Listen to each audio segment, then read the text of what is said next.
नमस्कार शेतकरी मित्रांनो, माझं नाव रजत सोनार। आज विजयलक्ष्मी ॲग्रो टूल्समध्ये आम्ही तुमच्यासाठी घेऊन आलेलो आहे पॉवर रिपर तुम्ही बघितले असणार, पण हे थोडंसं वेगळं आहे, ॲडव्हान्स टेक्नॉलॉजी आहे। तुम्ही रिपर तर बघितलेच आहेत, जे आपलं सोयाबीन, गहू, चना, मका या प्रकारचे पिकं कापून एक्साईड फेकतात। तर हे आपल्याकडे आलेलं आहे रिपर किसान क्राफ्ट कंपनीचं विजयलक्ष्मी ॲग्रो टूल्स अमरावती येथे 75,000 रुपये याच्यावर सबसिडी आहे मित्रांनो, 75,000 रुपयापर्यंत याच्यावर सबसिडी आहे। ठीक आहे सर, समोरून आपण बघितलं निर्लवोट 4 ते 5 तास कटाईचं काम करते, म्हणजे 4 ते 5 तास एका वेळेस आपल्या सोयाबीनचे कापून एक साईड फेकते।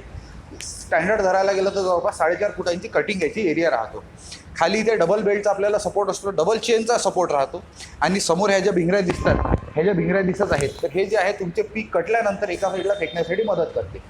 जर आपण या साईडला आलो तर या साईडला जसं बघू शकता, मशीनला जे आहे जाडे टायर दिलेले आहेत, एकदम जाड्या प्रकारचे, जवळपास 1 फुटाच्या वरचे टायर आहेत। याचं कारण असं आहे द्यायचं की सोयाबीन कटाईच्या वेळेस कधी कधी पाऊस येते, जमीन जी आहे आपली नरम राहते, यावेळेस नॉर्मल टायरे फसतात।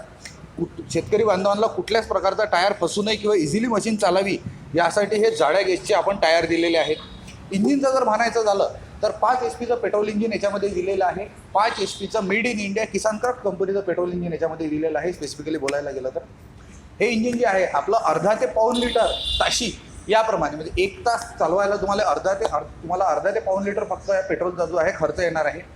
गिअर सिस्टीमबद्दल बोलायला गेलो तर मशीनमध्ये 2 फॉरवर्ड व 1 रिव्हर्स गिअर इथे दिलेला आहे। आणि इथे हे 2 नॉब्स दिलेले आहेत। हे 2 नॉब म्हणजे या मशीनचे मेन आहे, म्हणजे याच्यावरूनच पूर्ण मशीन कंट्रोल होते। कशी तर हे जे आहे, हा नॉब आपला जो आहे हा कटिंगचा नॉब दिलेला आहे, म्हणजेच यानी आपण मशीनची जी कटाई आहे, जे आपलं रिपर कटिंग आहे, हे ऑन किंवा ऑफ करू शकतो। समजा आपल्याला एका जागेवरून दुसऱ्या जागेवर जायचं आहे मशीन घेऊन, तर आपण याला ऑफ करून सुद्धा मशीन घेऊन जाऊ शकतो। या साईडला जर आपण बघितलं तर याच्यामध्ये आपल्याला मेन गिअर म्हणजे कंप्लीट मशीन ऑन किंवा ऑफ जागेवर आपण इथे थांबवू शकतो। Engine on off the switch इथे दिलेला आहे। या प्रकारे ही सिंपल मशीन आहे। या साईडला जर आपण आलो तर इथे हा लिव्हर दिलेला आहे, याला डिफरन्शियल लिव्हर असं म्हणतात। म्हणजेच काय, पुष्कळ शेतकरी बांधवांना जो त्रास होतो की मशीन चालवताना लेफ्ट किंवा राईटला, म्हणजे आपण उजव्या किंवा डाव्या बाजूला जेव्हा पलटतो तर तेव्हा चालवायला खूप त्रास होतो किंवा मशीन ही वजनी राहते, ती इझिली टर्न होत नाही।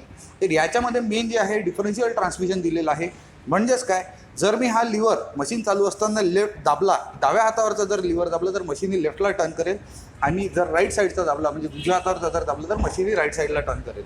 याचा हँडल तुम्ही जे इथे बघू शकता, इथनं पूर्ण ॲडजस्टमेंट दिलेली आहे। वर किंवा खाली आपल्या गरजेनुसार आपण जे आहे याला मशीनला आपण हँडल करू शकतो, म्हणजे ॲडजस्ट करू शकतो शेतकऱ्याच्या गरजेनुसार।